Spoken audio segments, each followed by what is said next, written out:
In a way, Baiju and I are a good partnership. I think both of us are pretty fearless. You pick something common and you speak about it with your instrument. If you're an instrumentalist and if you're a vocalist, you sing about it. If we're talking about this cup and I start singing about it and you say, yeah, and you're also vibing with the same thing, then we're meeting on common ground. What happens to many bands is that one guy will have a riff which is nice and chuggy and powerful or whatever it is. Another guy's got this beautiful, soulful part. Yeah. Another guy's got a sad part. Another guy's got a, mad, angry part. And all of these parts are beautiful parts. But they try to put this together in a song. And the reason why it doesn't work is because these are all different emotions. So my point is always that one of them is its own song. If you let magic happen, it happens.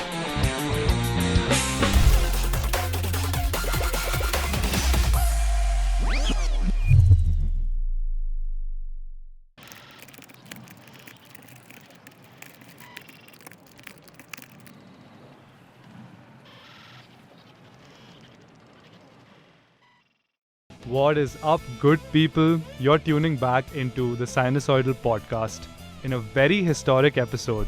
At the turn of the century, most artists in India were playing epic covers, but not many people were creating original music. One band came along that changed that for everybody, that changed the scene in India and changed the scene in India globally. And today, goosebumps. The honor is all mine to introduce Suraj Mani from Motherjane. Hi, man. Welcome to the podcast. It's nice being here. It is so nice to sit here. I'm also getting those goosebumps.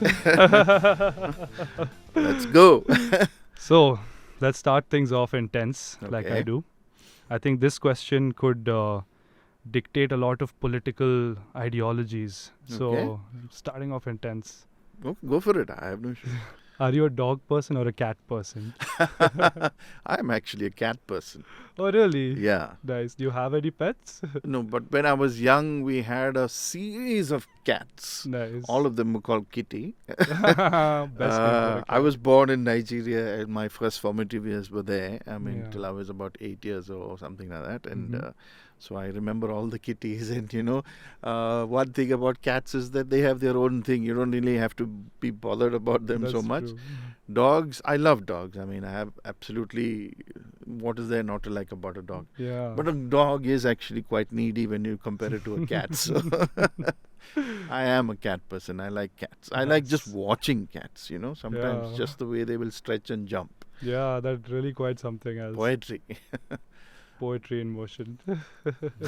So, I think this gives us a good place to start as well, because before talking about the debut albums or anything else, I think what's a really interesting place to start is the debut of the human Suraj Mani onto planet Earth. Okay. And if you would take us through what your formative years were like.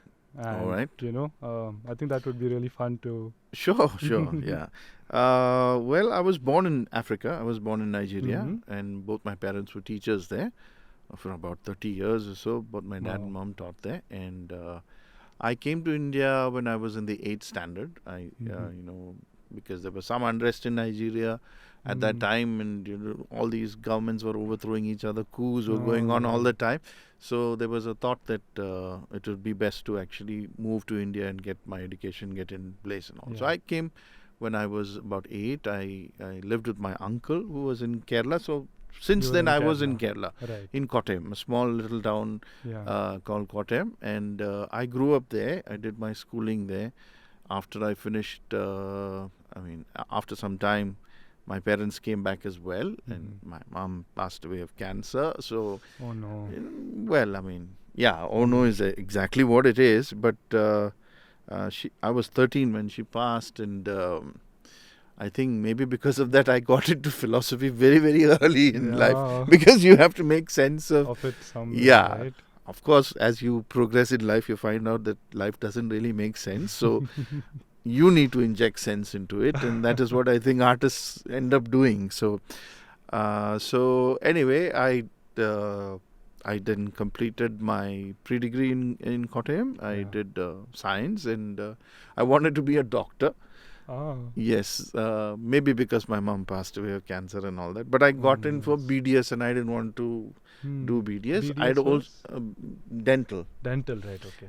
and I also passed the engineering entrance exam, Right. and so I said, okay, I'll prepare after 1 year and all that. Yeah. But once I stepped into engineering college, I realized this is fun. There's no stress over here. Oh, really? It is like you're going to enjoy yourself, and so ever since then, I finished my engineering, got into music. I got ragged in engineering college. Oh no. Yeah, and I sang there. Actually, that's where I started singing. Ah. Because before that, I loved music. I started listening to music when I was in the, I think when I was in the 8th standard or yeah. That's Any when music in Nigeria before coming? No, not Nothing really. there? I mean, obviously music was around, but for you, I it was not a. Yeah. I mean, not that I was overly exposed to music in that. No music. I in the remember my family. dad used to always sing. We'd take these long drives to visit other Indian families, Mhm. and I think for the entire 2 hours he would be banging the steering and singing. So yeah, that much exposure was there always. So I came back here and did my engineering. Started singing in engineering college. Right. And if you want to know how that segued into Motherjane, I finished my engineering, started working as an engineer, worked in Bangalore for a couple of years. Yeah. Then I went. That's when you came to Bangalore. That's when I came to Bangalore. That was in 94 to 97. Right. And then I went back to Kerala, Mhm. and then I was working in the air conditioning field. Right. And so two of my colleagues and I actually started a dealership in Kerala, Nice. and we were doing air conditioning projects in Cochin. And Yeah. I used to sing outside our home come office, Yeah. and we had a neighbor called Arun. Yeah. And one day he came over and he said, "Let me take you to one place." And he took me to a place called the Ancient Marina. Oh. And that was a floating restaurant in the GCDA complex. Mm. Doesn't float anymore. But the owner was a guy called Nias, and he would allow bands to come and play there. There was a drum Yeah. kit kept there, and so it was noisy. I don't know how he managed to keep his clients. But Motherjane used to play there at that time. So Nice. the day that I went, I met Baiju and John, Ah. and we got introduced, and I jammed with them. And And you maybe were part of the band. maybe a month later, they asked me to also join the band. And that's how I actually That's started. how you came Yeah. into Motherjane. That's Wow. how. It's so amazing that the simplest of moments, like the ones where Absolutely. you're not planning, you're not scheming anything, and they end up in such like being such important moments, you know. Absolutely, yeah. If you let magic happen, it happens, boss. Yeah. That's so nice. Your family, you heard it from your dad, a little bit of music. You came to India, you've heard the music. You're now with Motherjane. One thing I wanted to know, which was a little curious about, how was Suraj Mani in school? Were you a Very very naughty kid? No, not at all. I was Really? very quiet, very introverted. Hmm. If you actually meet my schoolmates even today and Yeah. tell them that I'm doing what I'm doing, now they know, Mhm. but they couldn't believe it when they first Yeah. heard that I was in a rock band and I was singing loud and talking on stage and all. They're like, "You?" I'm like, How did "Yeah." you get to that? How did it happen actually? Like, what was the? Because most of the people that we speak to, there is some kind of a pull to do it at a younger age. Right. So it's actually very inspiring to hear that you started a little bit later. After, like, Much later, college. yes, yeah. I was in engineering college, and like I said, so what happened is that I used to like music, of course, Hmm. and I started listening to music, and then when I would sing, obviously in the bathroom when when nobody we else all- is listening, Yeah. and I would also sing while pumping up the volume of the stereo because then Uh-huh. nobody can really hear what you're doing. I was never sure that what I was singing is what I was hearing and what other Hmm. people are hearing, whether it is in tune or not. Yeah. All the standard problems that everybody has. Anyway, so I started like that, and when I went to engineering college, obviously when I was in the hostel, I started singing my verse, and then my friends said that, "Hey, you sing well," and I was like, "Okay," and then they said, "Sing for us," and I couldn't. Hmm. I mean, we were all sitting right outside our hostel, and they said sing, and I couldn't. I was just so shy, and Yeah. Then they all said, okay, let's get together today. And one evening, 13 of us got into one of the rooms, and everybody sang a song. Oh. And many of them were terrible. I mean, they were so bad that when my chance came, I said, don't bother. do it. And I sang. Nice. And I think I sang Yesterday. That was the first song that I ever really sang in front of people. Wow. And the next day, I went to college with when we were coming back with two of my friends, Venu and Jinu. Two of my seniors, a guy called Arun and Biju, they caught us and they started ragging us. And I mean, it was nothing. We were in the middle of college, so it was not a big issue. And then they asked me to sing a song, and I sang. And they said, "Hey, you sing well." And I was like, "Okay." And then from then onwards, it became a thing in college that I would get called and I would have to, sing in various places. And I kind of got over my shyness, I think, at that point of time. Yeah. Such an interesting thing, because generally ragging, it generally has an adverse effect on people, the way it's done. And for you, it helped you break out of your shell. Not just the ragging. I think that was just one thing. But no, for sure. I mean, I remember standing. I would actually we had a first year hostel, so I would have to jump the gate. I would sometimes get a call that, okay, at 8:30 come to the MH men's hostel at room number 314 or whatever it is. And I would actually have to jump our gate. Oh, man. Go, jump the MH gate. And then, walk up to this particular room and knock the door, and they'll open the door and they'll say, okay, start singing. And I would have to stand there and, sing. But there were so many things I learned there in that little trip. First thing is that if you're going to walk in scared, people are going to catch you while you're walking to that room. Correct? No? Everybody is going to say, what the fuck is the first year doing in our year? And they'll get... So I learned how to walk with a certain amount of, I belong here types of thing. Fake it until you make it type of thing. And I made it to those rooms, and then I would stand there and they would be doing their homework or whatever, writing assignments. And when they would get tired, they'd say, okay, come, buy us dinner. And then they take me to the junction, and believe it or not, I've stood in Kerala. He would understand. I mean, there are places. These are very very rural areas. Right. Okay, people don't really listen to English music at that point of time. Yeah. And all my seniors are sitting and eating, and I'm holding what you will call a paramburi or a banana fritter. I'm standing in a lungi and a t-shirt and standing holding a banana fritter, and I'm singing English songs. So a lot of, it did a lot for me. That's such a cool visual.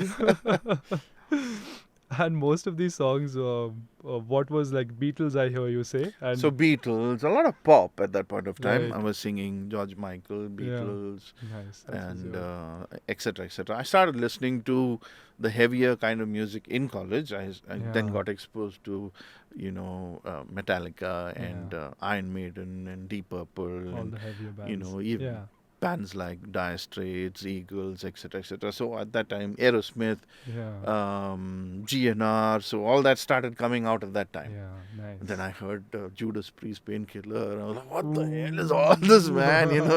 It was, so I started listening to all kinds of music at that point of time, And when you joined Motherjane, I think I found the story to be so fun that you wanted to leave 2 weeks after joining the band. True. Because they were like everybody else in that time doing cover songs, right? Correct. It was a very unknown thing to so the thing is, I was make original music. Yeah, I was already working then. Yeah, I was 27 years old. 28. I was married. I had a business, and I had to learn all these songs from Dream Theater, Metallica, Maiden, Megadeth, etc. And so in the middle of my work, I'm learning this, going and practicing, and I was like, boss, I really don't have the time for this thing. And so I was actually considering leaving the band. So we had a band meeting, and I told them that, listen, I'm going to leave and all that. And then they said, why? And I said very frankly, 10 years from now, bunch of young kids will sing the same songs with much more energy than us. So I said, The only way we can actually make it is if we start making our own music. And that really was my planned exit line. Yeah. And then Baiju said, okay, let's make our music. I was like, what? And then we met the next day, or maybe 2 days later.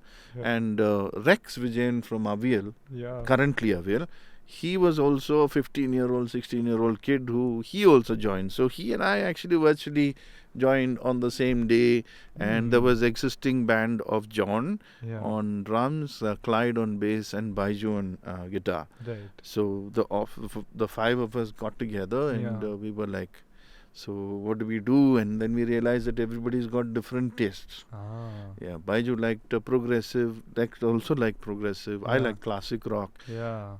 Clyde liked country music. John liked death metal. So we were like, so what do we do? And everybody was trying to force their own thing there.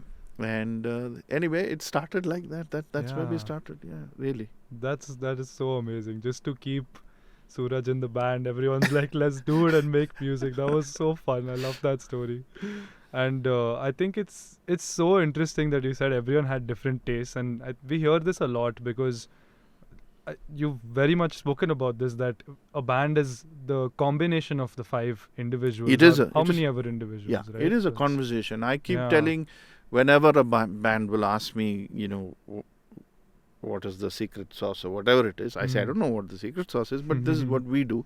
We pick a topic, and all of us talk about that topic, and that's a song. That is how you started, say, like I mean, something? for me it was very logical that you pick something common, right, and you speak about it with your instrument. If you're an instrumentalist, and if you're a vocalist, you sing about it. But as long as you're we're talking about this cup, Sinusoidal. It is, over there, it's got this little gold, and and I start singing about it, and you say, and you're also vibing with the same thing. And where I pause, you take it up and you take it further. Then we are meeting on common ground. Nice. Correct? Yeah. What happens to many bands is that I think they make the mistake that one guy will have a riff which is nice and chuggy and powerful or whatever it is. Another guy's got this beautiful, soulful part. Another guy's got a sad part. Another guy's got a, mad, angry part. And all of these parts are beautiful parts. Right. But they try to put this together in a song. And Ah. the reason why it doesn't work is because these are all different emotions. And they're not about the same topic. So my point is always that one of them is its own song. Right. Yeah. That is very true. You take that thing and make it about something, and then everybody talk about it. You should not try and, try to force fit kind two of. different things together. Right. Of course, it's art. You can do it every now and then, it will work.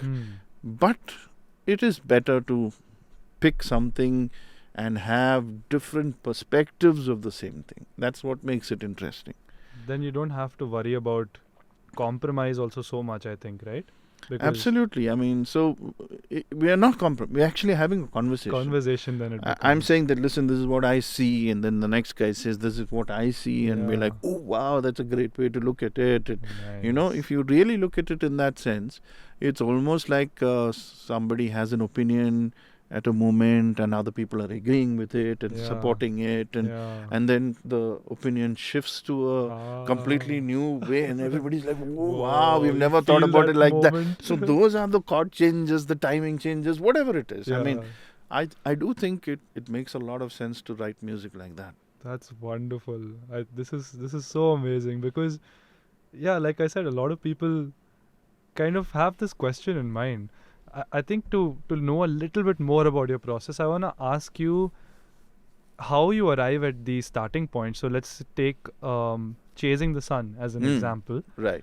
If you could take us back to when the idea came in, and maybe not like where it came. I don't want to ask you where it came because No, it's fine. I mean, but where you guys were and what for that example, moment was that like. particular song, I wrote the lyric for that song first. I mean, except for Main Street, every other song that I did with Motherjane started with a lyric. With the lyric. Yeah, so Nice. I was a person who would write first and put it in place. I have a thought, I have a feeling and all that. Yeah. So with Chasing the Sun, I remember writing the lyric, and I remember singing the first 4 lines, and I used to live in Kottayam at that point of time. The band was in Cochin, so I met Right. the guys and all that. But weekends I would go home, Yeah. and I remember singing the first 4 lines. At that point of time, I never used to play the guitar or Right. any instruments at Yeah. that. So I went to Kottayam. I would look at the lines, and for me, if I look at the lines, sometimes some melody will come in my head. So I sang 4 lines of that. And then the next 4 lines I sang again. So if you actually look at Chasing the Sun, you'll find that none of the verses have the same melody at all. There's no There's repetition. no order like Yeah. A B A B. So that's because the vocalist doesn't know how to bloody play the instrument, and he's just saying, okay, this melody plus that melody. And so one day I remember we were in Kanpur. I think we were doing a bunch of gigs in North India, and Yeah. I think we were in the IIT Kanpur campus, and I was singing this melody. I was phrasing it out in my head, and I just hey, that's interesting. And he had this riff that.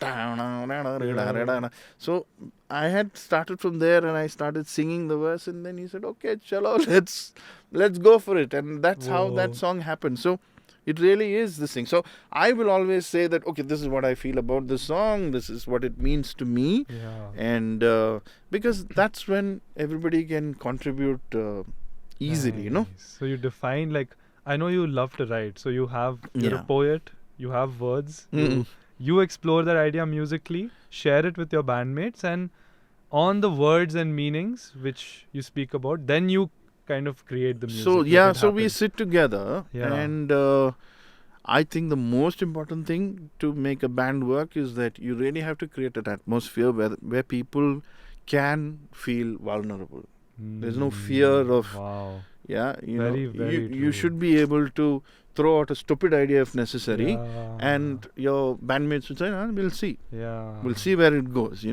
That's the thing. Sometimes if you feel that the other people are being too judgmental, that actually stops a lot of creativity. That's so true, because then you're trying to be correct, Mm. and that's not really a valid concept, right? When you're trying to create something. So I always give this example because I've read about it. There is this. There used to be this improv kind of a troupe in London somewhere, Mhm. and they would do. So I think the idea of improv came from there. That they would make up the story on stage. The audience would shout out some idea, Wow. and they would take it and go with. They would run with that idea. Right. And their rule was that nobody should say no. If the story starts and somebody throws some ridiculous idea out there, Yeah. the condition in all the actors was that nobody said, hey, no, that doesn't work, it's dumb.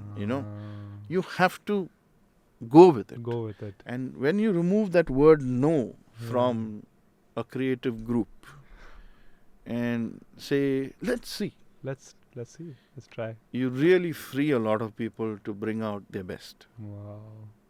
That is incredible. That's amazing. Thank you so much for sharing that. You're welcome. So cool. And one more thing which I noticed in, like the rockumentary video, the old one? The old one, Yeah. yeah. It was so evident that everybody was kind of very much in sync. Yeah. The kind of things you guys were saying. And I know some of the boys were shy back then. Yeah. I'm And- still shy. But you could still see it, I don't know Yeah. what it was. Maybe it was just the energy of the belief that they held. But you could just see the sync. And there was this one line which I found to be so moving. I think it was reality. Wavers in the face of conviction. Yes. That was just incredible. That was like goosebumps level. And it's mind blowing that you remember it word for word. No, of course. I've written every word there. So what happened is that when we wrote our first song, which is called Disillusion, Yeah. I was remembering thinking that, listen, we'll make this song, we were going to write it in English because I couldn't write in Malayalam at that point of time. I said, we'll finish all this and we'll take it to somebody and they'll say, can you sing this in Hindi, Yeah. And so the name Disillusion in a sense was nice. And I was saying that we have to make an album, and it was not something that bands in Kerala were really doing at that point of time. So very, very. so there was a certain faith that if we go ahead and do it, it would happen, and we have to make it happen. And so when I finished the last song on that album, which was a song called Shh Listen, the last lines in that album was that, and listen to the insane prediction. Reality wavers in the face of conviction. Oh man, that's where that comes from. That's where that comes from, yeah. That is epic. It was so heartening to see that sync up, and I think from going to that state of being fully in sync, obviously something changed along the way around 2008, not after 2011, I think, yeah. 10 or 11 is. You're talking about the time we broke up. Yeah. So I just wanted to know, what is it that shifted? Because I think we did as much music as we could have done together at that point of time. Yeah. And we reached a place where there was this, we were not clear about what was going to happen. And the good thing is that we decided that we will not fight about it and we'll just part ways at that time. It's Instead quite of, difficult. It's difficult, but it's the mature call to take, right? Rather than trying to hold on to something that's not working. I mean, if you're not working together as a group. So Baiju left first, and in a way, Baiju and I are a good partnership. I think both of us are pretty fearless when it comes to just making a song and saying what you have don't bother about the rules type of thing. We have that attitude. Me, because I don't know any rules, and actually he is also not a trained musician in that sense. So both of us are like, we don't know the grammar anyway, so let's do our thing. Let's just talk, and so I kind of lost somebody I really liked working with at that point of time. And very frankly, within 6 months, I actually had a ruptured spine. So, oh man. Yeah. So one day I woke up screaming, actually. I had done some workout in some gym and all that. And then the next day, I woke up screaming and I had this it was like a line of fire in my left leg. And with the spine, it connects everything. So it was pressing that S1, L1, L2. The lower ones. Yeah, there's a nerve that was going. I knew it was a nerve because it had a very clear line. So we went to the doctor. He did an MRI and said, you have to do a surgery and good Lord. You have a ruptured spine. He said, it's come out and it's pressing against this nerve. Ouch. And I immediately called a friend of mine who was my classmate in school from 3rd standard, 10th standard. He was in Vellore. He is the head of ortho there. Oh, nice. He said surgery can be done. He says, before you do surgery, just try some Ayurveda stuff, because sometimes, when you do surgery, sometimes you lose sensation, some stuff and all that. Yeah, it is dangerous. Yeah, I mean, of course. Yeah. So I remember, then Deepu told me that his mum had actually done some Ayurvedic course for the same spinal issue long back. So I stayed in their house also. I said, okay, let me go to the same place. And I went there, and I actually did 45 days I was in that place. Nice. But at that time I decided to quit the band because I knew I couldn't sustain the whole thing anyway. I used to travel from Bangalore to Kerala to do practice. Yeah, because everybody else was there. Everybody else was there. You would keep going up and down. So I'd work Monday to Friday, get on a bus on Friday, practice on Saturday, Sunday again I get on a bus and come back, and Monday morning I'm back in the office. Man. And that one went on for 10 years. 10 years of just this, like the grind and the shows, of course, in between. Shows, yeah. But the good thing about the band is everybody's super talented, so we would get together, songs would happen. So anyway, so I decided that, okay, maybe God was telling me I should take a break from this whole thing. And I actually exited from the band at that point of time. And I got treated, and it took me about 5 years before I, got my back in place. Then I learned how to play the acoustic guitar in that time and started doing solo stuff there. Because music was inside you. You had to. I had written a lot of poems. I mean, so it was all there, and I said, okay, bloody hell, might as well try. And I picked up playing the acoustic guitar and started composing with that. Nice. I want to spend a little bit of time on the Maktub era before we, go to the other fun bits. So, I want to know what it was like where you guys were recording the album. Right. I think you've shared with us how you created the songs.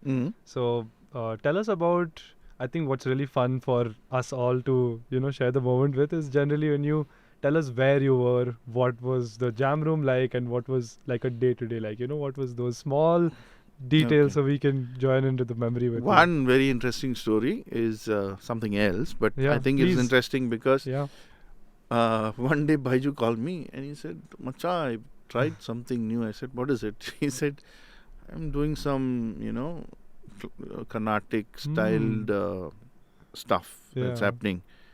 I said, how come? He said, no, yesterday there was a jam and there was some guitarist called Ivan who came, some French guy or something like that. So he met with the band and they had a jam, and that guy was also a very, very good guitarist in Baiju, and he were riffing off and, so he said he was playing, I was playing, and, we were just, doing that whole thing, and then suddenly I just played a Carnatic style riff, and that guy was like completely thrown, and where that comes from is that Baiju was I think he started playing the guitar when he was 14, and he used to play with a lot of these orchestras at that time that would do Malayalam film songs at festivals, temple festivals, stuff, etc., etc. So he had already learnt that kind of music for a very, very long time. Now he has an electric guitar and distortion in his hand. And so obviously that same, the style seeps into something new. And so he says, I've tried this thing. And so we had recorded Broken once, for example. And then he says, I've now done this. And he sent me something on the phone. So which I heard, I said, whoa, okay. And then he said, so... I said, listen, boss, if you like what you're doing, I said, go for it. Nice. To the degree that you are happy about it, it has to stem from that conviction, no? True. Yeah, so true. I said, you have it and you go for it and do it. And I don't have it in me in the sense that I'm not a classical singer or anything like that. So I will do it to the degree that I feel convinced about it. Well, I think that was a very important thing. So that little thing became a very interesting part of So the second album, in a sense, was a departure from the first album because the style became evident. That flavoring became evident. Maybe the first album also had songs which had scales, which were Indian scales, but maybe we were trying to sound like an English band. Or like a Western band. Maybe in the first album, we were trying to say that, okay, you should not be able to tell that we are from India. Right. And the second album, we are like, okay, you should be able to tell. You leaned into that, you actually... So in the first album, there's a song called Soul Corporations, in which there is this little... And that happened in the studio. There was a flautist who came and played that part. Baiju played with him. So we started moving to that, I think, in the first album itself. That Soul Corporations was there one were of like hints of that. There were hints of that happening there. And so I just think we just took it and ran with it after that. So that was a major thing that happened in Maktub that was interesting. The obvious leaning into your culture, because we realized that we are not a Cosmo band from a big city or anything. We were all from rural Kerala, rural India, and we had all these rural melodies that were there in our background. Like, it's there. It's there in our psyche, so to speak. So though we were playing rock, we brought something from where we came from. That's the beauty of it, I think. You actually expressed it with the flavor of rock. But you got the flavor of, where you are. Absolutely, The thread of culture goes into it. You have to be yourself, boss. That's the most, that's the reward. I really like that you said that. I will, even Carnatic, because these conversations happen very often when you're creating something together. But I really like that word that you say, that I will do Carnatic to the point where I am convinced about it. Correct. That's that feeling of, I'm fully there. I'm 100% conviction, and I'm believing in what I'm singing. It's amazing. The audience is not dumb. The audience is never dumb. And they can tell when a band is faking it, when an artist is faking it, and when an artist is feeling it. So if you're going to watch somebody, if I'm going to watch somebody, I'm not going to watch somebody who is not convinced about what he's doing. No? And you can tell it's that invisible kind of You sense it. sensing it. Yeah. Yeah, so I would rather watch somebody who says that bloody hell, this is what I am, this is what I like doing. Yeah. And he has to have the courage of conviction in what he's doing. Mm. Rajinikanth, when he threw the cigarette in the air and shot it and caught it Yeah. and smoked it, he believed that thing was. And we all know it's not happening. But we are convinced by his thing, and we are like, wow, you are going for it, aren't you? Yeah. And you're taking us along in that. I think what art does to all of us is that it gives us courage. Because an artist doesn't know what he's going to come up with when he starts. Yeah. Whether it's a painting or whether it's a sculpture, whatever it is that is happening.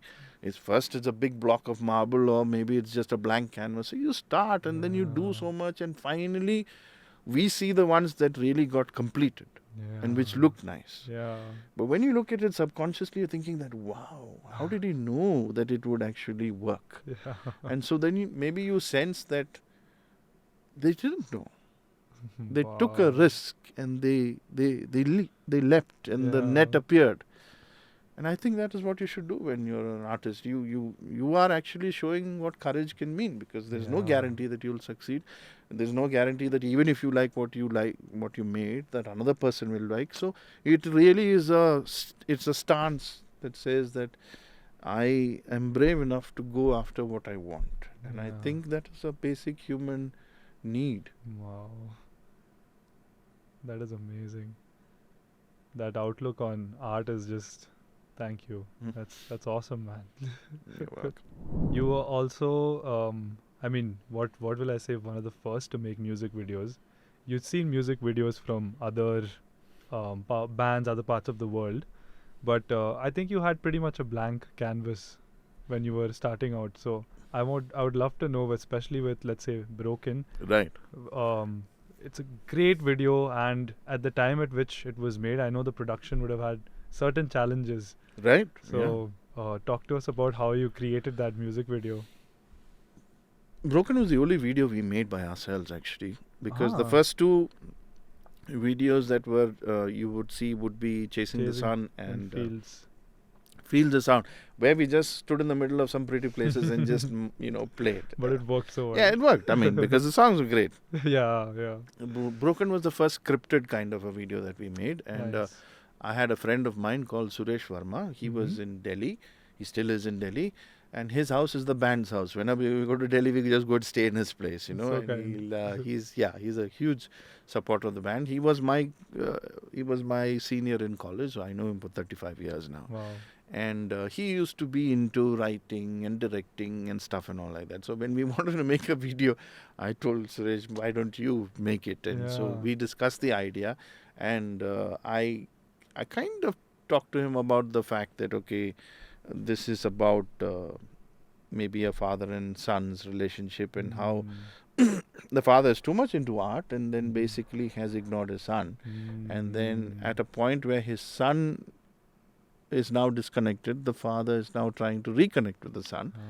And that was the thing. And when the connection wasn't happening, that's a moment when the father is actually contemplating suicide. Yeah. And then the son kind of stops him, and then the father performs for him. And in that moment, if you notice, that father is also performing with half a face. So we are saying that the mix of being divine and human is actually the beauty of life. Wow. Yeah, you should enjoy your life as human, because I think God actually lives in us because He would like to experience life through a human.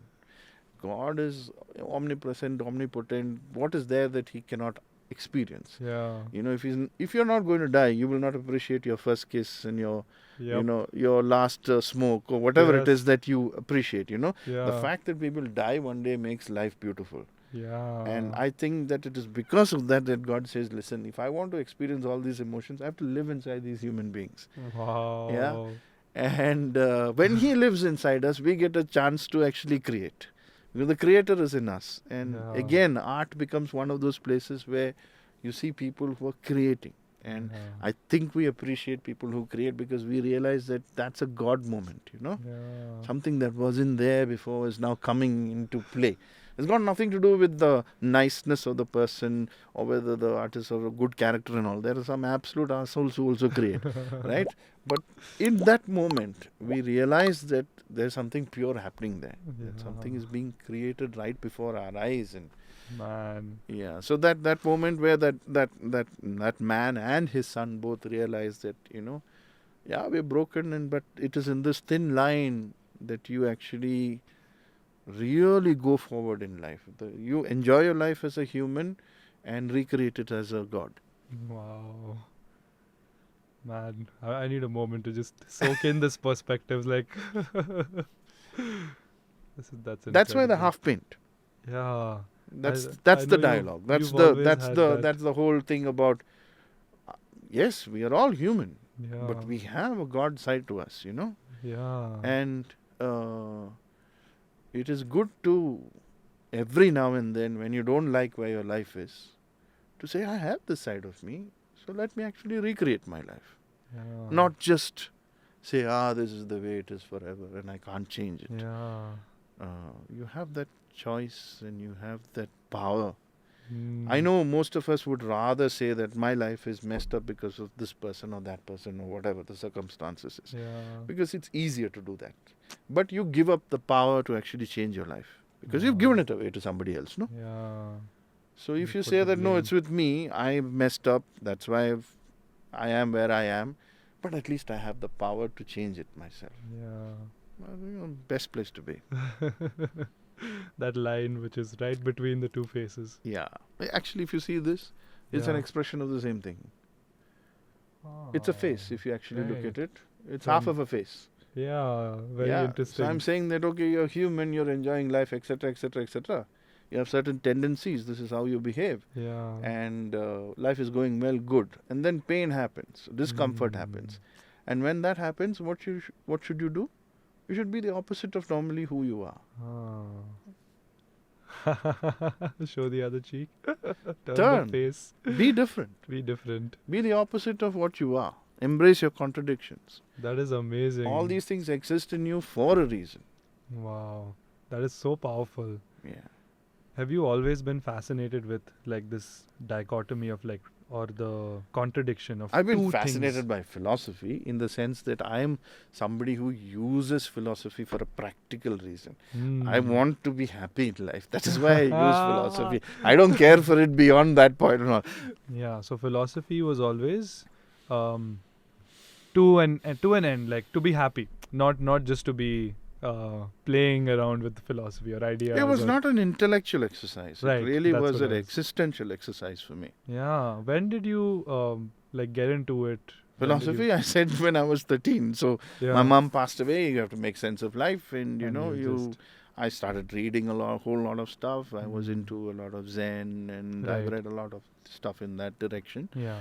Before that, I used to read a lot of novels and all that, but then I kind of got into reading a lot of philosophy, and then as I progressed, I started reading management books and all, because I had to live, and I was running a business. So Yeah, you keep learning, no? Yeah, That's yeah. like Everything that. is Yeah. a facet of learning. Yeah. Everything is also has a facet of art in it.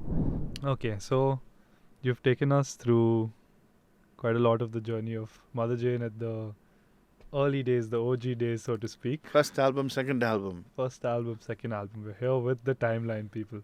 third album. Third album is here. And I'm not going to ask you, why you guys are back. That Okay. seems like a silly question. But I would love to know the moment where this kind of realization happened where, hey, let's get back together. Okay, so we've remained friends, even Yeah. though we split as a band in that sense. And so I would always call everybody, we would have conversations with each other. And I remember after the lockdown, one day I was speaking to Baiju, and I said, what's happening? And he says, I'm doing a lot of party work. He's a part of the Communist Party and all that. He's a big thing. So I said, okay, what about your music and all? He said, I stopped playing the guitar. I said, what? Oh my God. He said, I haven't played the guitar for 6 or 7 months. I said, why? Whoa.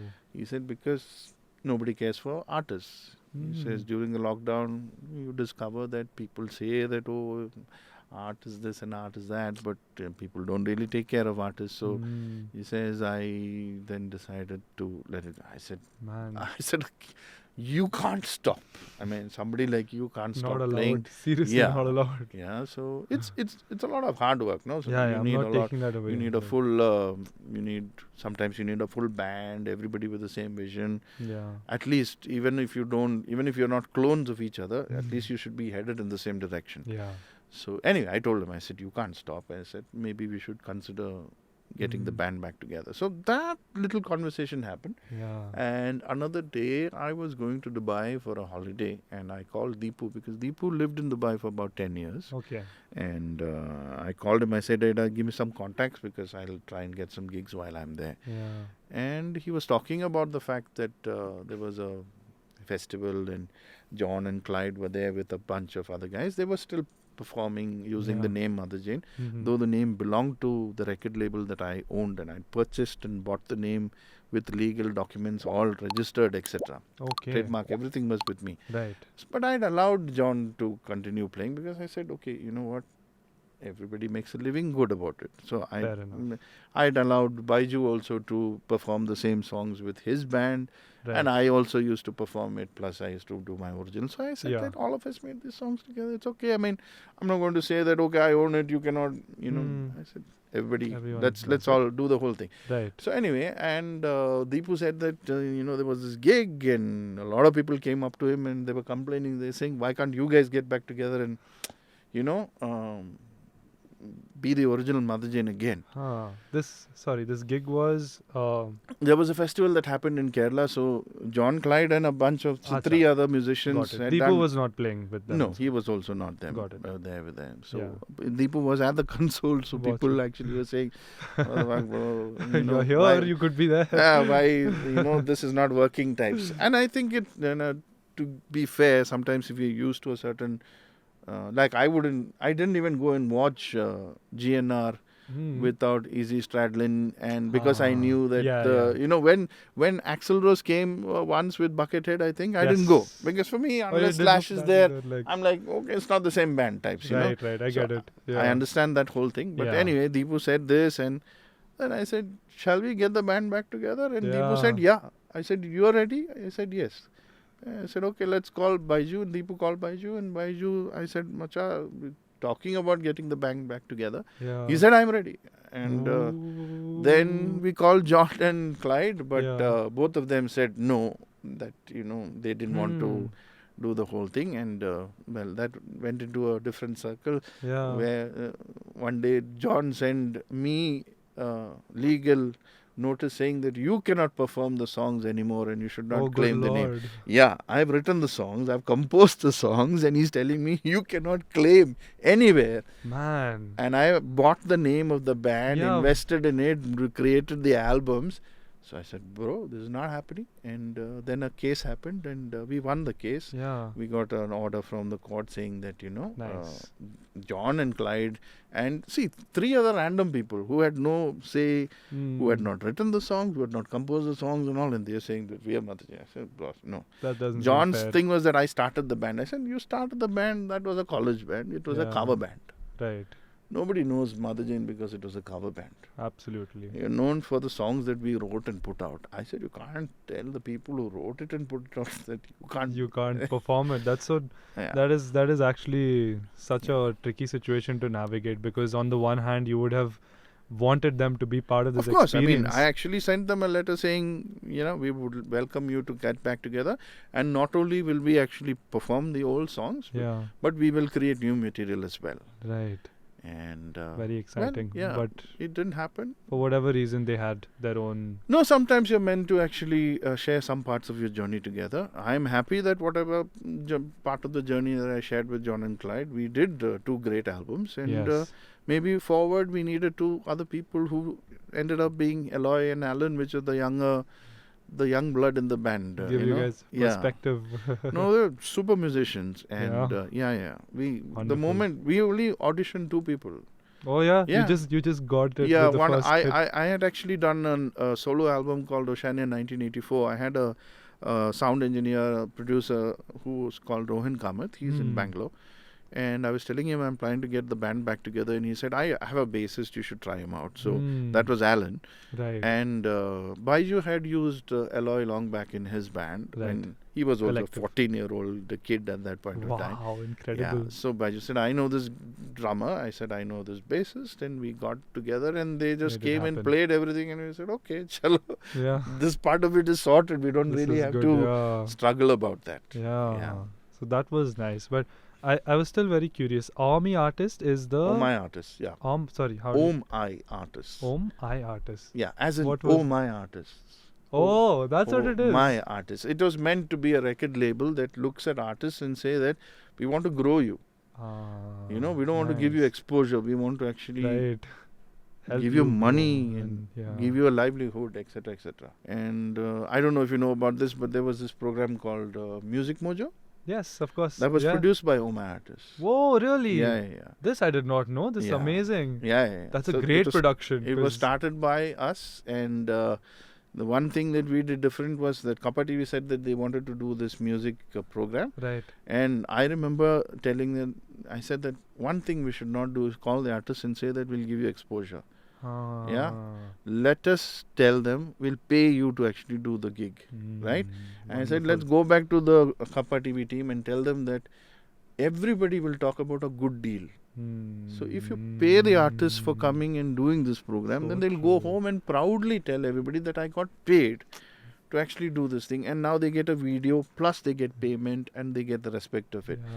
So it actually ended up creating, I think there were 200 bands that was featured on that program in the end. Yeah. That is incredible. And each of them did at least 3 original songs. Yeah. And many of them did all original, but I'm just saying that it created a indie industry. Exactly. It created some of the first good videos for many bands. Yeah. So that people could say that, oh, this is what they would look like when I call them to my stage. And I think it opened up an industry in a way. That was fantastic, amazing. I didn't know that, your label was the minds behind this. Yes, it was. So, coming back to your decision to purchase the rights, could you tell us about how you thought of doing that? So basically the band was, we had written the first album actually. I was the guy who was working to some degree and had a certain amount of funds, maybe more than the other guys. So the first album, I kind of put in the money for the recording and stuff and all that. And then when the second album came up, I realized that we needed to invest in a whole different level. We had to make videos, we had to have, the band had to have tech staff, we had to have lighting guys, sound engineer, etc. All of those other things. I realized that money has to be put in. I said, okay, album also has to be recorded again. The studio costs are there. Of course. And so I said that, okay, listen, I'll invest. But I said, I need to get a document signed that says that this investment has to be recouped. Correct? Because it's not free money. 100%. Money comes. And then I said also that the name will then be bought by the company. Because tomorrow if you two fight and then say that band is mine and band is mine, then I'll be standing there with all the expenses gone. Exactly. And I can't use anything. So I said, let's be clear and sign this. So we got signing document. The band name was paid for. Wow. All 5 people were paid for. They signed. We had a legal document. Then there was an agreement that for 5 years, we will release 5 albums for which the band would be paid 30 lakhs. Whoa, okay. Yeah, in 2008. Yeah, that's insane. Yeah, and the band was paid 30 lakhs, but unfortunately not a single album came after that. Oh, no. And so anyway, that kind of fell through at that point of time. Yeah. Man, that sounds like a very, very expensive deal for you guys to still... It was a very expensive deal for me, but... that's what I meant, like you for the label. Yeah, I committed to it and I delivered my side, and I had my injury actually even before the 5 years was up. But by that time, I had already given the band the entire amount from my side. So I said, I've honored my part of the deal. Right. And I pointed out to the band that, listen, I have spent this much and I have not got anything back. So they asked me, do we have to pay? I said, no, I'm not going to hassle anybody about it. I said, you should know that I have done this. And And I said, it's okay. We took a shot and it didn't work. I mean, whatever it is. Yeah. And even then after that, I said, if you guys want to perform the music, but let it be clear that this band name and the copyright of the material belongs to Aum-i-artistes. Because I said, I'm hoping someday somebody will come and say, okay, we want to buy your backlog. Yeah. And at that point of time, at least I can get some back of my money back. So yeah, I had kept everything very clear legally and I think that is ethically. Such an important thing to do, because you have to. I mean, because if you can promise, if you can give each other your word verbally, then why can't you sign on a piece of paper? Yes, very true. So I said, okay, you have told me that this is fine by you, and I'm going to invest this money and I am giving it to you. So then if you're agreeable, sign it. So then everybody signed it. And then later on you can't say I didn't understand what I signed. Which is what John tried to do in court, but he didn't get away with it. That's quite cheeky. But it's so good, and it's so important to be clear about this, because I see a lot of bands who, it's either two cases what you typically see. Either it's just too much of paperwork and then the real word for each other is missing, or you believe each other's word so much that you're not thinking about the paperwork. Even when you believe each other's word, what's wrong with then writing it on a piece of paper? Very true. I think your perspective is so valuable, a real life example. Why not? Why not? Yeah, you believe in my word? Yes. Okay. Yes. Are you willing to sign on it? Yes. Yeah, be a man of your word, literally, that's right? All. It's that's as simple as that. Yeah. That's awesome, man. That's nice. So when, this whole trouble came up and this whole hassle went down, you were very clear and you were very set, and then you guys went ahead with this, and now Motherjane is coming. So the basically in 2022, I think we invited the label, actually sent a letter out to the 5 original band members saying that would you like to rejoin and forget the old contract. We will do a new contract where you will get paid for the new work that is coming up. But it was as simple as that. Yeah. I mean, it came true. I'm happy that whoever came and joined this journey has joined the journey. That's the way to look at it. Perhaps it's like I'm looking in retrospect now, and it almost feels like it had to be this group, It had to be. It just had to be this. Absolutely. Those 5 albums didn't happen because they were not meant to. Like, this was the expression that the source wanted. For sure. Yeah. That excites me a lot. So I want to now ask you, Suraj. What? Man, so many places to jump off at. But I think I'll start with what did it feel like to go into the first session when you guys were going in to record this album. You're like, now we're making. Let me tell you what happened. We decided, okay, bloody hell, we're doing this. Okay. Yeah. And John had put this case against me, saying that you should know. He put a case against me, Deepu, and Baiju, and the record label, saying that. Oh, so it's the label and you guys personally were in all the of case. us were saying. So he said, you can't use this, you can't perform this. This is now my. I said, fuck off. And after all the care you took to avoid something like this, it's like. So I wrote a song. I wrote the lyrics for a song called "Do Good, Don't Be Nice." Oh, I've heard this. Yeah. But please tell us about it. Yeah. So I wrote the song. I mean, and at the center of it, it's more of a universal truth that what is karma? You do wrong, you pay the price for it. Correct? Right. That's karma. That's 100%. the law of karma. Yes. But supposing somebody is hassling you, doing something wrong to you, and you enable that. You say, okay, you're my friend, okay, it's okay if you screw me. Yeah. Then, you are standing on the side of adharma. By not defending yourself. Yes. They are doing something wrong to you. Yeah. You are standing on their side and saying, okay, go ahead, I'm going to enable you to actually do that. Yeah. So then you are also standing on the side of adharma. So you will also pay the price of karma. Yeah.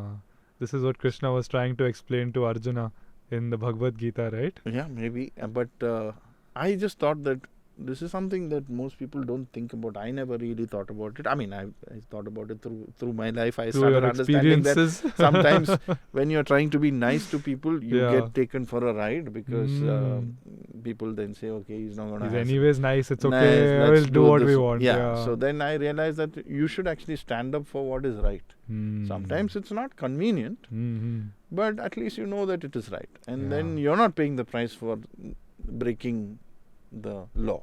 So I'm talking about the universal law, the ethical law, whatever. Dharma. You're not breaking dharma. Right. Therefore, you don't have to pay the price for it. And you should not volunteer to. So anyway, I wrote a song called Do Good, Don't Be Nice. Yeah. And Deepu met me at the airport. We drove to Baiju's place. Yeah. And Baiju was sitting there. He's got this acoustic guitar sitting on the porch.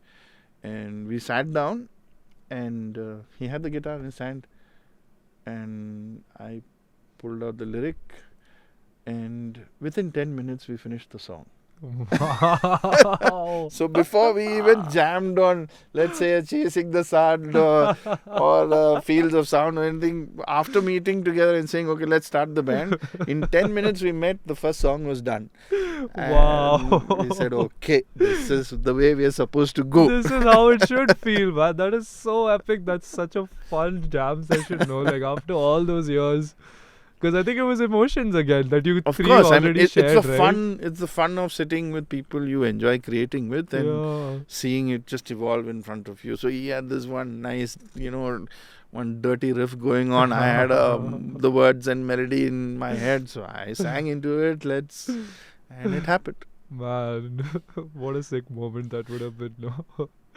Is Bodyguard also related to this feeling that you are trying to defend the right moral thing, or just trying to defend, say, dharma? That's the word you use. No. Bodyguard is actually, it's a very tongue-in-cheek song. And I'm just saying that, have you seen the movie PK? Amir Khan, old movie. I think I don't remember the scene. So there is a scene in that movie where at one point there's this whole bunch of godmen from various religions all accusing Amir Khan, who is a extraterrestrial. And they say, how dare you do this? How can you do that? This God, we have to protect him. And then Amir Khan said, you will protect God? How ridiculous is that statement? He says, do you know what the universe is and this thing? And do you realize how insignificant you are? And you are saying that you have to protect God? I mean, isn't that a really... weird statement. Yeah, that's a bit of a stretch, right? So I always found that to be such a humorous and insightful take on the, on the subject. I think one day Baiju and I were walking somewhere and some, one of these controversies came up and we were laughing about it, and I said, I'm going to write a song about this. And, I came up with the word bodyguard because you have people who bodyguards take care of people. Yeah. And so I said, okay, people who think that they are going to take care of God deserve a song and a term. And that became bodyguard. Yeah. So interesting. I really love that you're always taking from other sources, I think life is your biggest inspiration. Absolutely. If I could be correct to say there is no original thought even that we have. No, everything is already there. Yeah. We are all standing on the shoulders and on the thoughts of other things and situations. I just think that the most important thing is probably awareness. Every religion will tell you that you need to get to be aware. And if you're aware, you start noticing what's around you, and then all that is subject for art and life and opportunities. Yeah, we just keep contextualizing things differently, saying it in a new voice and carrying the idea forward in that way. Yeah. Man. So a whole bunch of songs. There are 9 songs in the new album. Yeah. Album is called Dobareh. Yeah, the name as well is so nice because Dobara, फिर से हम दोबारा आ गए हैं. I can say it in Hindi. Yeah. So Maktub means it is written. Yeah, destiny. Yeah, it is written. Yeah, the literal translation, it is written. It is written. Yeah. Okay. And the last words of that song is, it is written. I say to you, it is written, and by your hands it is rewritten. Yeah. In the sacred moments when the Creator walks through the creation. That's the And so when we got back together, I was like, we should write. Maybe we should call this rewritten. So you take this thing from there and continue it. So we continue with that thing. And so we were working on this working title of the album called Rewritten and all. And then one day a friend of mine was talking to me and this is bad name. He straight up told it, like, bad name. I mean, he was very sweet about it. Very that's good. No, we need charmingly, he said, not such a... He says... nice only, bro, but it's... He said, Maktub had such a nice... He said, I was in college when I heard that name, and it was an exotic name, and it made me curious. And I said, maybe you should have a name. Maybe you can have a different language name for rewritten. Rewritten, yeah. I said, okay, makes sense. And then that evening I was searching around for some words, and out of various words that came, I saw Dobareh, and it had a certain ring to it. So I said, okay, chalo, Dobareh. And at the moment I decided on Dobareh, a song came to me. I mean, I wrote lyrics to a song. I had wanted to write a song called Rewritten, but nothing ever It was not coming through. Rewritten somehow does not look poetic enough. But the moment I saw Dobareh, I was like, oh wow, this is nice. Yeah. And the whole album is about second chances. It is about looking at second chances. And I'm using the band as a metaphor for the fact we are taking a second chance. Yeah. That is. But I'm also realizing that everybody is looking for a second chance in life. And halfway through the album, at the beginning of the album, I started saying that, okay, this is about us taking second. Then I started saying that, you know what, everybody is looking for second chances. And there is no second chance that does not reflect who we are. You don't have a second chance that does not reflect who you are. That does not reflect who I am. Yes. In your second chance, there is a certain you in that. Correct? Right. Your second chances reflect who you are. Unless you are getting better or something is happening, you don't have that second chance. Every second chance is reflecting who you are at that moment, right? In this moment, right? In this moment. And then I realized that all of us are flawed. We have cracks. You know, we have all these things. And then the thought of Japanese kintsugi came into my head. Which, I'll tell you the story the way I really like to tell it. There was this Japanese emperor who had a pot. A Chinese pot, clay pot, and it cracked. And somebody repaired it in his court and polished it and all. But he was somehow not happy about the whole thing. Then somebody else said, okay, let me have a go. And what they did is that they filled the cracks with gold and left it openly there, as if to say that where we were weak before, we filled it with something stronger, and now we are more beautiful for having repaired our flaws. Wow. And I look at people and I think that we are all walking, talking kintsugi, boss. Wow. I thought that is what I want to capture in this song and in this album. The fact that, okay, we come back after 18 years, okay, and we have learned so much more about life, and these are the lessons that we have understood on the way. And here are, for me personally, these are 8 lessons that I have learned. And this is what is going to help me make my second chance a little better. And you know, it becomes an album in itself. And Dobareh is the title song of the album.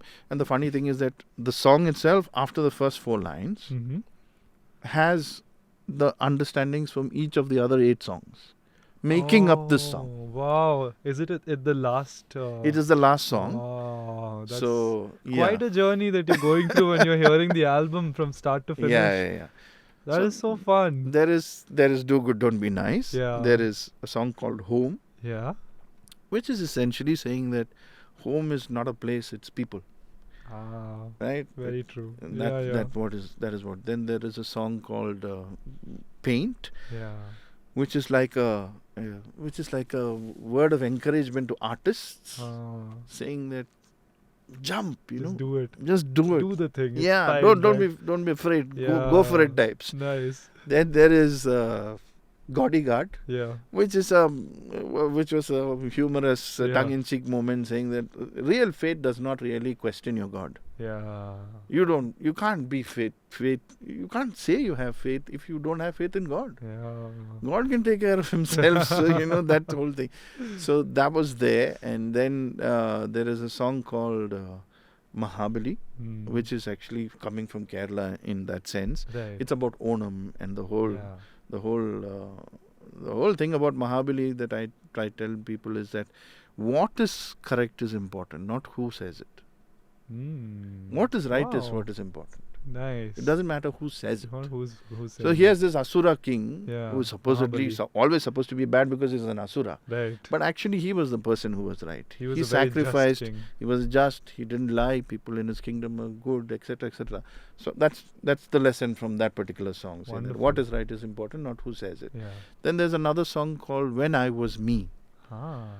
which is basically saying you've got to love yourself first. Otherwise, nothing else works. Everything in else that. secondary. Yeah. Then there's another song called An Ode to Life, Act Mhm. 2, which is about living for your passions and then thrill with it and let it go.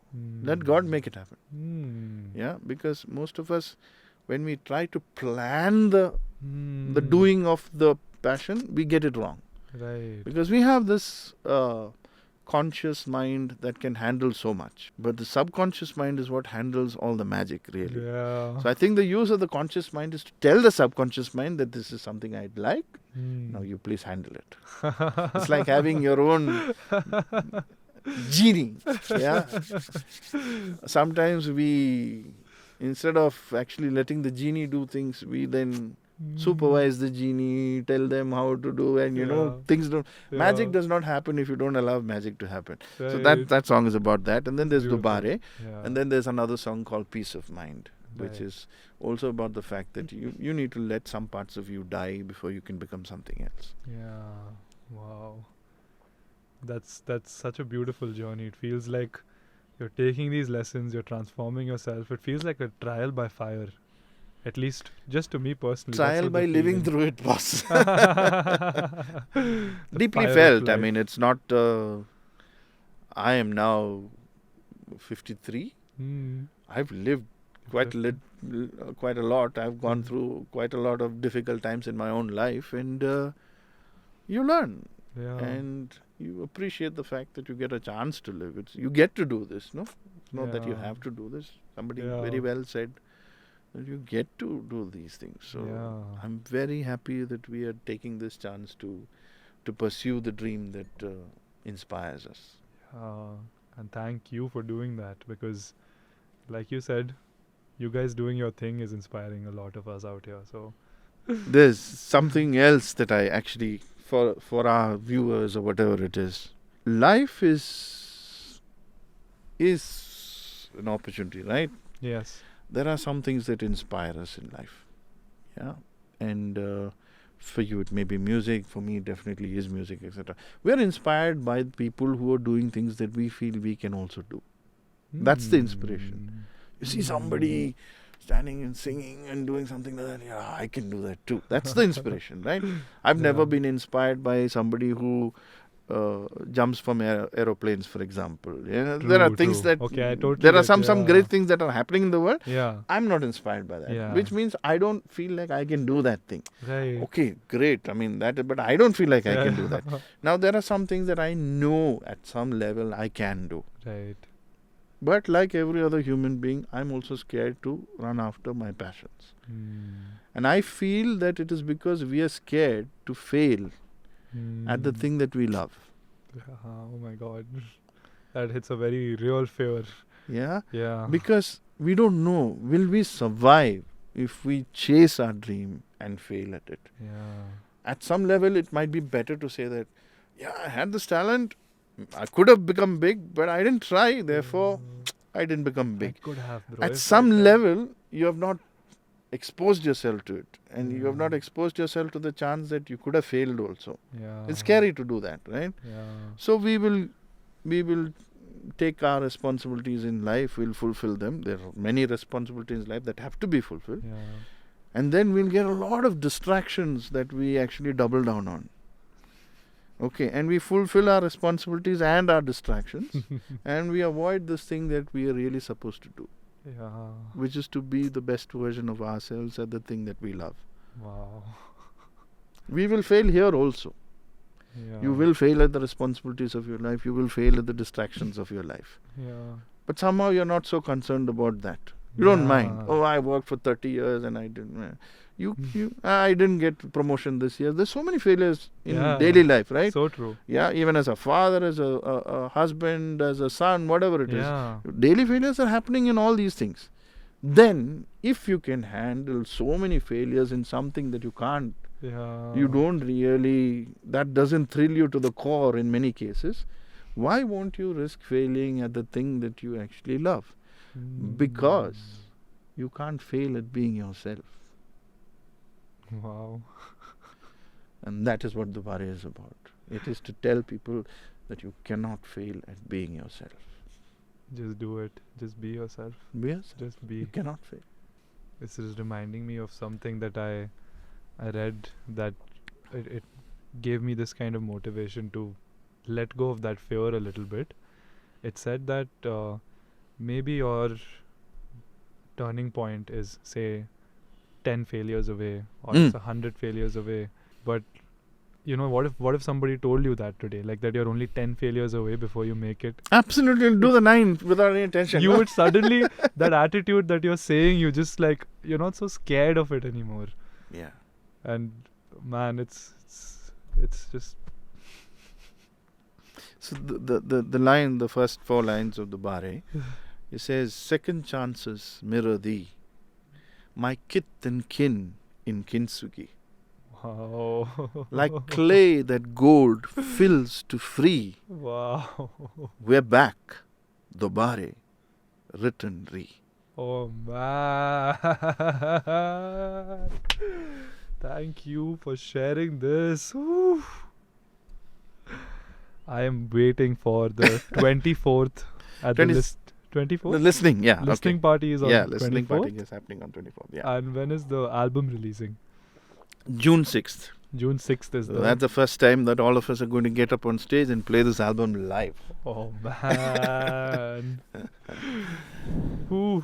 So if you would like to catch the listening party, it's at Ram's Musical, if I'm not correct. wrong. Yeah. So you can catch that there. And of course, on 6th, are we having a show where we can Humming actually... Tree. At Humming Tree, of course. Yes. That's the best place to... Yes, I'm glad it's come back. Yeah. Humming Tree is also doing its second chance. Yeah. What perfect timing, right?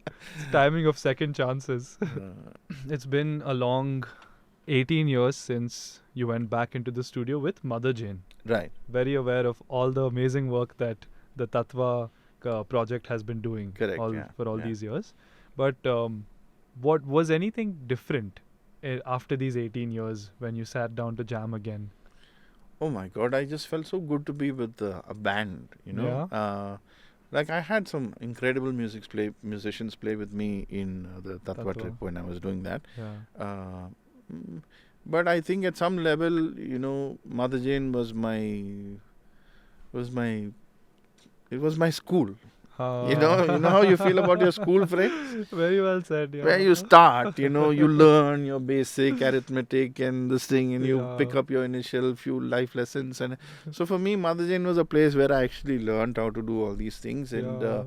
And I think after we broke up, there were many times when I would say, my God, those guys were awesome, you know, in the sense that very organized, very professional, commitments given, met, and you know, there's certain things that actually matter a lot. So when I got back with them and started playing again, I was like, oh wow, it's so nice. I mean, the Tattva trip actually finally ended up with me mostly playing acoustic solo stuff. I was writing songs and you know, I was composing them, and so in that sense I was doing what I was doing.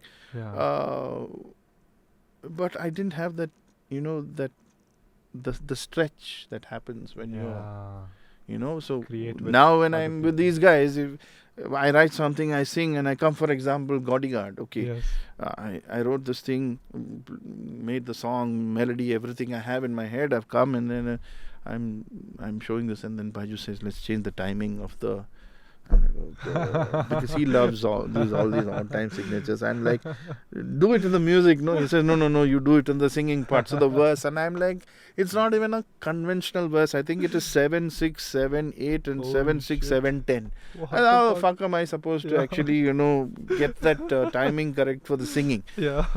He said, you do it. Then I said, okay, chalo, I'll do it. And I stretched. And that's what I like about the band.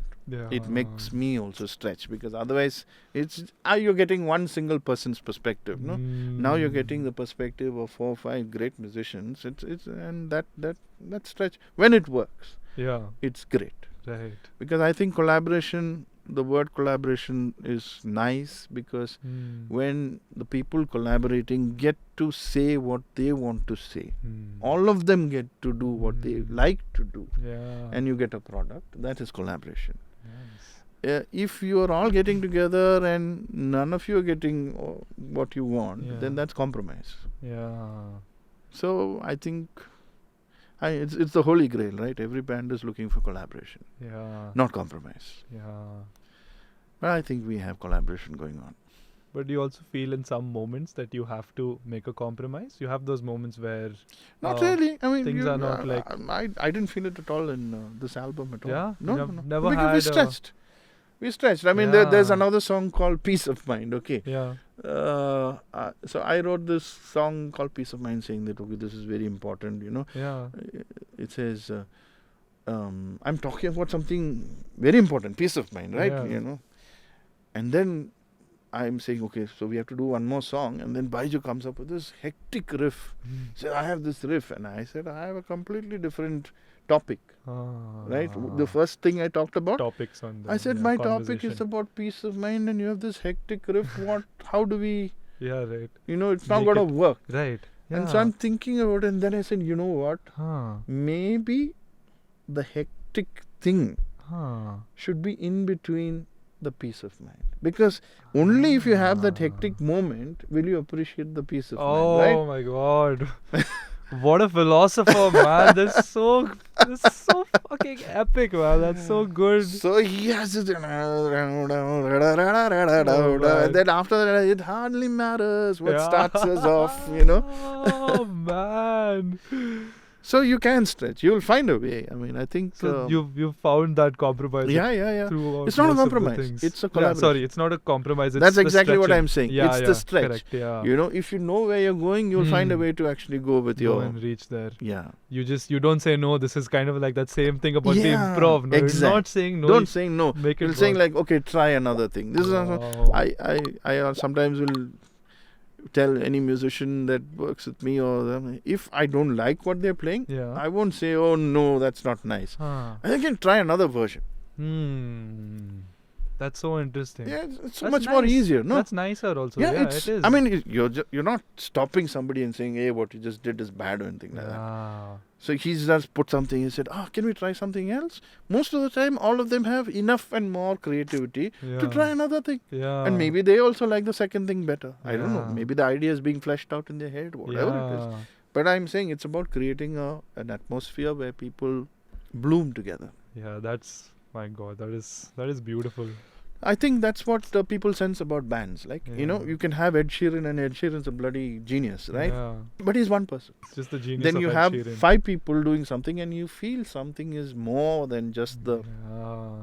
Yeah. So you can listen to music sitting at home in a high fidelity system. Yeah. You can stand in the middle of a crowd and listen to the music.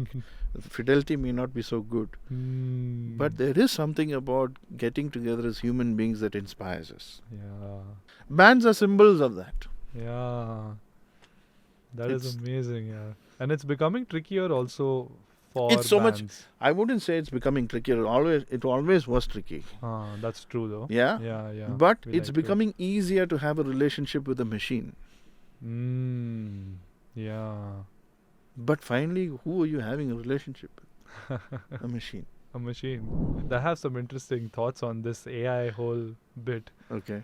Because I completely agree with this, okay? And it's weird for me where I hear some of my friends, they treat ChatGPT as a confidant. You talk to it and get, which is great. Again, to each their own, always big believer in that.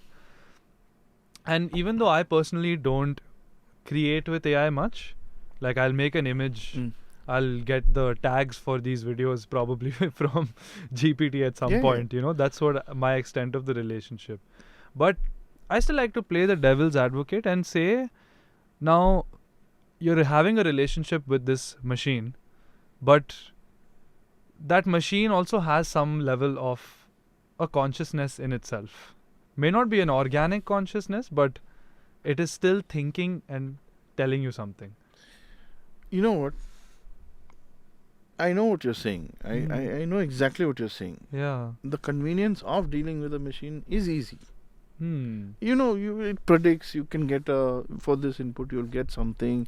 You don't have to travel, you don't have to put the effort to actually make it work. Yeah. Right? It has no feelings of its own. It's not going to refuse you at any point of time. Right. It's never going to say I have a headache or I have a problem or my child is sick or I'm not going to be able to. The machine will always do whatever you want it to do. Right. Yeah. So the investment in terms of effort from your side is not much. Okay. But isn't that sad? That you are not actually going to improve any further? Yeah. Because the machine will dumb down or become smarter than you, so that you can stay at your level without really growing too much. Yeah. Whereas human beings will make you grow. Yeah. I sometimes say marriage is the best self-improvement course in the world. Oh, yeah. You get married and every day you have to improve, bro. It's like for example. Yeah. So often it may not work, it may work or whatever it is. Yeah. But it is hard to have a relationship with a human being. It stretches you. Yeah. Just like a band will stretch you, like a company will stretch you, just like your organization will stretch you. Yeah. So I think that it is well worth to invest in other human beings. I could have had an interview with a machine. I've come all the way over here. I've driven 1.5 hours. I'm sitting and talking to you. Yeah. There is something about this, bro, that is not going to be ever replaceable by a machine. No? Yeah. You're a human being. 100%. Yeah. I'm a human being. Yeah. When we get together, we understand that we are all reflections of something very, very beautiful. Yeah. I can feel that. Yeah. Being in this room with you 100%. So machines will do, AI will do. AI will become like how we had a computer, We have computers and they have made our lives easier. AI will make our life easier. Yeah. But there is something about stretching on your own that is good for you. Yeah. Like I know, for an example, that the old singers like an Aretha Franklin or Ella Fitzgerald or anybody like that, if you actually see some of their interviews, they say that they would get a song and then they would, Aretha Franklin, I remember, she said, I would sing that song for 2 days. Wow. I would, listen to the words, I would sing it 2 days, I would muddle around it, play the piano, sing it with that. And she says, after 2 days, I know what the song is, right? And I would go to the studio and I would just sing it. And the musicians who also prepared for it would done their work, and we get together and it mostly was a one take kind of recording at that point of time, right? Yeah. Today we go to the studio and then we muddle around, and sometimes that's making lazy musicians out of us, right? We've seen that. Yeah. We're not stretching to that point where we can just explode. Yeah. We start stretching in the studio sometimes. Sometimes some of the singing, I think the award should go to the sound engineers today with the auto-tune or whatever it is that is happening. So I'm just saying that that's not as inspiring as seeing somebody who's really doing what they need to do. Human beings can be magical. Yeah. Because that's what I'm feeling in this conversation. I feel this is magical. If there was... There are some things that you were supposed to do in this world. You were born because nobody else can do this particular thing that you do. Why would you leave that unexplored? Yeah, and let another consciousness explore it. Fulfill all your responsibilities and please do this also. Be yourself, man. Yeah. Oh, man. How do you view social media and its role as a musician particularly? I think it's really useful. You have to look at it as being really useful. I don't personally like it. I'm not too much of a social media person because I think as a writer, as somebody who's a songwriter, my particular talent is to observe people, and I like human beings, right? I think human beings are fascinating. Every human being is fascinating. So I like to observe people and to find things that I can celebrate about them. If I am always on social media posting about myself, I'm not really observing anybody, and I'm not really, so you can actually get distracted, doing that. So Yeah, I remember I told something to Megs and she said she wrote a song based on... I was telling her that you should never, sacrifice yourself for a symbol of yourself. Wow. Yeah, your sense of self, you should never sacrifice it for... So, okay, I'm a rock star because I'm always on Instagram and everybody is watching me. Is that what makes you a rock star? If that is what you like, go for it. That's you then. There are some people who really love that attention and who thrive in it. And I like some of those people. Yeah. You can sense it, no? Like That I watch a Danish theatre and I'm like, bloody hell. This guy is supposed to be here only, for example. Yeah. Agree. So there are people like that. But there are some people who are not like that. It's a job to be on social media and to do that whole thing. Yeah. It is a job. It's a responsibility. Some 100%. Of us do it for that. I do it to the degree that is a responsibility. But I really like writing. I like a podcast like this any day. I will happily handle any interview. Yeah. One of the funniest things that I find is that sometimes the people who interview will give you the questions so that you're prepared. I'm like, no, I don't want any preparation. You actually refuse the question. No, I don't. I just... That's so nice. Yeah, because it's so much more nicer to access this flow of free consciousness, no? Yeah, 100%. I think for me it's practice, I'm constantly accessing this free flow. Always being present. Yeah, present. Yeah. The moment comes and an answer comes for that moment, Yeah. So if you practice too much, social media is a lot about that. We do 100 cuts and, we make a video of us playing the guitar perfectly, but it is 500 cuts to reach there. And finally when somebody sees you live, they're like, oh God, how can am I going to watch this for another 30 minutes? So there's this edited brilliance that's happening on social media. As opposed to what I was talking about, an Aretha Franklin who sings it for 2 days and then can sing it for the rest of her life any time, and she will have you bloody fascinated. And that's Anthony Hopkins, who will take a script and read it, 10 times from beginning to end, and then he goes to the stage and he says, I let the part come through me. Wow, that's incredible. That investment in yourself and that investment in your art, I appreciate that when somebody invests that in social media, and media becomes just a way to show that I've invested so much in my art. Wow, what a beautifully said concept right Unfortunately, it's practical, I guess. Yeah. A lot of people use it for marketing. We also try and use it for marketing. So this is social media. Yeah. At least I like this part of the social media, which is why I'm glad. very happy to come for any podcast anywhere. You tell me to take a selfie and put it on TV, the sick. You will be like, why do you want to see me eat a burger here and there? I mean, that's not what I'm supposed to do in life, Yeah, it is I think like everything, it can be useful. You have to learn to make it useful, but it'll be nice if you can actually enjoy it also. Or find a version of it that you can enjoy. That is, Like when the lockdown happened, I actually every day at 2 or 2:30 in the afternoon, I would do a gig for 1 hour on social media, where I was just talking to people stuck in offices or at their homes and all that. And I really spent time on social because then I needed to reach other people. It became a means to reach other people. I was sitting alone at home. I needed to actually reach other people. But just to get on social media to talk to a machine and to talk to a screen does not really inspire me. That's not.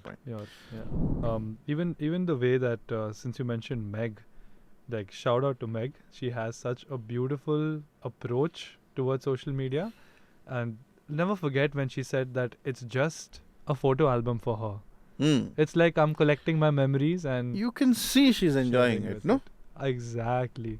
That's what I'm saying. 1000% I can feel that every time. That is the thing. It has to come from a space of enjoyment. You Yeah. want to see me enjoying myself, you have to come for a live show. I'll be bullshitting on stage. All whatever we're doing in this interview there, I'm doing it on stage also. I'm like talking to strangers, revealing my deepest, darkest fears and secrets and happinesses, and I just like that space. You give me tell me to do a show every day, I'll do a show every day. Wow. But tell me to do a selfie and put it on social media, I can't. I get psyched out when people say, you should, you will do well, you can talk, you should. I'm like, oh God, I start.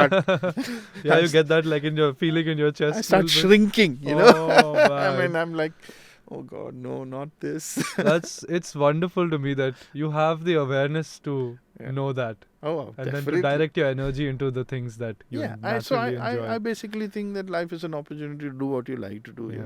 I mean, why would you want to focus on the things you don't want to?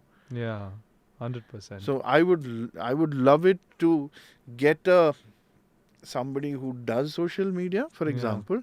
Okay, this is a shout out for you in Yeah. case you're a brilliant social media person and you think you can make me look good on social media, please come and join us. Yeah, exactly. Guys, you know what to do if So, you think you can do yeah, it. if you think that you will do a interview with me every day and you will post that, I Yeah. don't mind. Hmm. I don't want to self-interview, take a picture of Right. me eating dosa and putting it on media and trying to make it look as if something profound. That's It's not your- profound for me, so why would I Yeah. pretend? I had a few questions on the business side of music, and I think Sure. this will be very interesting because you have a business acumen. I think you are still a businessman, right? I am, This- yes, this- yeah. I've been running an air conditioning company for the last 30 years now. Wow, nice. Yeah. And do you find balancing that? So with regards to the business, before I actually got kind of more and more full-time into music, I realized that business was my bread, butter and biryani, so to speak. And so I invested a lot of time in building my business and building my people. I kind of did a lot of training for Nice. all the guys in the office. We would have regular Tuesday morning, 7 o'clock to 9:30 Wow. training for everybody, from Nice. peon to manager to director, whatever. Everybody would be there. Classes would happen for a long time.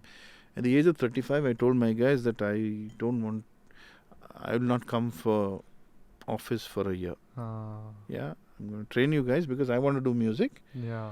And 35th birthday, I didn't go for a Yeah. year. Wow. And the year later, I came back and we had done better than the previous year. So I said, this proves that you guys don't need me anymore. Hence proved, Yeah. So I said, I'll come to the office, but not to do the daily thing. I said, you guys have learned what to do. Yeah. I'm here to remove your headaches if you have a headache. Right. Yeah. You're Nice. doing a good job. If there's no tension in the office, it means you're doing a good job. Hmm. If there is a tension, that means I have a job. So you Hmm. have a difficulty that I have to resolve for you. That's about it. And most of the Yeah. time as a business owner, it is about money, committing money and, infrastructure that helps your people do what they need to do. Right. Right. Even with a band, Yeah. you need to have a studio. You need to have Yeah. a place where you can record. So these are more infrastructural issues that, Yeah. that are required as a business owner that you have to provide. So Hmm. my business has been running for the last 30 years. I have a lot of people who have been working with me for a long time. I think out of 85 people, about 50 of them have been working with me for 15 years plus. Wow. Yeah. That is amazing. Yeah. Again, the people element coming into. Oh yeah, absolutely. I have some fantastic people, and I Yeah. think they all look at me and say, he's going to go singing. We need to take care of the business, So, and they do such a great job of it that many of my customers just know me by name. I don't think they even met me directly. Yeah. They meet just my doing staff their and they're thing. happy there. Yeah. Nice.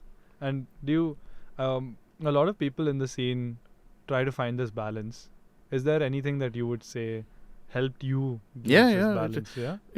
The most important thing that helps me do what I do is my definition of money.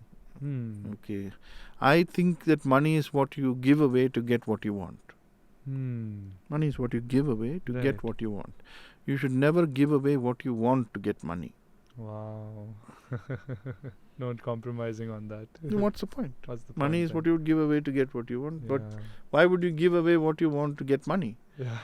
So I want to be in a band. I want to write music. I want to perform. Hmm. I can sit in the office right now and make more money. Yeah. Any day. Yeah. I'll make more money than I'm ever going to make playing at an independent music show, doing this entire thing. I mean, sitting here, I'm getting calls from various places. All that is money, but Yeah. I'm saying that what I want is actually to be myself. I mean, Yeah. and there was a moment in my life. That 36th year, that time. I came back after 1 year and I said, I have a guy called Shivdas. He is my second in command Yeah. and he runs the office and he runs it better than I can today. So at that time, I remember, I said, so how is it going? He said, it's difficult. He says, sometimes I find it difficult. I don't get people that I can get to do things. He says, I wish I had one more person like me. And I said, the secret of life is that there's never been one more person like you for the last millions of years and through billions of people. So I said, you should not expect to have one more person like you in our office, So that's not going to happen. Then he said, but I'm struggling with certain things. And then I said, do you want me to come back and, get back involved in the... Then he looked at me and he said, no, sir. He said, you can... A lot of people can do air conditioning. What you can do, you do. Wow. So he kind of gave me the freedom. He said, you go for it. You People go for your dream, whatever it is. Recognize that. Yeah. So he said, you go for your thing. And thank you, Shivdas. And thank you, everybody in SME. Shout out. Shout out, really. Yeah. And when you joined the band, Motherjane, back in the day, you had your sources of income sorted out. But was that the case? I was working. I started a business then. So not that I was making money for the first 5 years. I really was struggling and running. I worked like a donkey. But you were not looking at music to make you money. No. That was not the case. Music was where I burnt my money. Right. It still is. Really? I'm still burning money at music. Is Motherjane not a profitable band today? If I look at it as a band, I think it is profitable for the members because they get paid a certain amount for every gig, irrespective of whatever is happening. Right. If I'm looking at it as a profitable business, right now it is not because I'm investing a lot more in the band than is actually... What am I going to get through streaming, bro? Yeah, that is true. But I mean, also it's unfair to... But it's an investment. Right now. I'm quite sure that it will be an investment that will pay off. So, Yeah. I mean, I'll take my risks. Yeah. That's what you do. What are the sources of income for Motherjane? Shows. And now we've got this album, registered all the guys under PRS. And Nice. so that, the songwriting monies will start going directly into their accounts. I'm hoping that all of you guys stream in unlimited quantities, whatever it is. So that these little trickles of income can actually hit the artist's accounts and they have something to retire by. Yeah. At some point of time. We got to. Yeah. It matters. I mean, so some people, streaming matters. Everything matters, boss. Streaming and live shows. If you live shows even more than streaming. What percentage would live shows Because be? if you're coming in for a live show and you've paid $500 for a ticket, do you know how many streams I'll have to get your $500? Probably way too many to count from one. Probably I'll have to beat Ed Sheeran or something. Yeah, so definitely, I mean, people coming for live gigs and buying a ticket, that is income in the artist's pocket. Right. Yeah. Streaming is going to take its time. Yeah. Until it hits a level and that's a super nouveau rich, nouveau successful kind of level. No, not everybody is going to hit that immediately. Yeah, that's true. So when you went to Paris and you opened for Opeth. No, we didn't. You didn't open for Opeth? We opened for Opeth, but that was not in Paris. Oh, that was sorry. It was in Chennai. It was at IIT. Oh, that was in an IIT. Yeah. When did you write Le Petite Mort then? I think it was after that. It was after that. So we're driving back. Please. I have my manager at that time, a guy called Ambijit Nambudripad. Right. And we're driving back and I was talking to him and I told him, I'm not a death metal fan, but I like that band because they have a lot of variations and stuff happening in their music. Like it's quite complex and a lot of melody stuff exists. I said, I like that band. I said, so what do they write about? It's not obvious immediately to understand lyrics. So he said, they write about death. I said, what? He said they're a death metal band. So I said, are you telling me that death metal bands sing only about death? He said, yeah, mostly. And I was like, how can you sing about death all the time, right? And then I said, if you can sing about love all the time, Bryan Adams did a great career doing that. But I said, if you can sing about love all the time, you can sing about death all the time. Then I said, I have to write a death metal song. And so I wrote the lyric, and then halfway through I was like, you know what? I couldn't help but see that the French actually have a word called la petite mort for an orgasm, which is called the little death, and then it became like that. What a cheeky guy. So you couldn't notice the end. You're like, I gotta put in a little bit. Can't help it. The mind is a little twisted inside. Yeah. And we're so lucky for that. Thanks. And I wanted to ask you the story about Marianne's song. Oh, Yeah. so that is actually a paragraph from a book. Yeah, but I didn't see it as a paragraph first. I saw this movie called Coach Carter. And there's this coach who keeps, it's a real life thing. Yeah. There's a coach who keeps asking this Mexican kid or Spanish kid, says, what's our deepest fear? What is deep? And this kid is never sure what he's talking about. Yeah. There's one scene in this movie where this kid just stands up and says, our deepest fear is not that we are inadequate. Our deepest fear is that we are powerful beyond measure. Oh and my he just God. delivers that. My goosebumps all over. Like I'm listening to it and I finished the movie and I rewind to that part and I write the words because they're so beautiful. And then I realized I should have just Googled it. So This is the difference. This is the Aretha Franklin era coming through, where you, while writing also, you're living those words. I was so thrilled by those words that I rewound. I found that part, I wrote it, and then I realized I should have Googled it. I Googled it and I found out that actually it was not from the movie. It is actually a quote from a book called Some Miracles or something like that, and a book written by Marianne Williamson. So then those words were there and I was like, wow, these are great words. And I remember I just felt that it deserved a song or whatever it is, and I just made a melody out of that. And and before that I had actually heard this term used by Nelson Mandela. He had in various places said, what is our deepest fear? Yeah. And so in my head the next day when I woke up in the morning, Nelson Mandela had died. Wow. So this is the day after writing the song. The day after writing the song. I was in the morning, I wake up, I see the news that this thing, and I'm like, wow, okay. That would have been quite a mind moment. Yeah, all these things are weird. Yeah, the universe works in weird ways, no?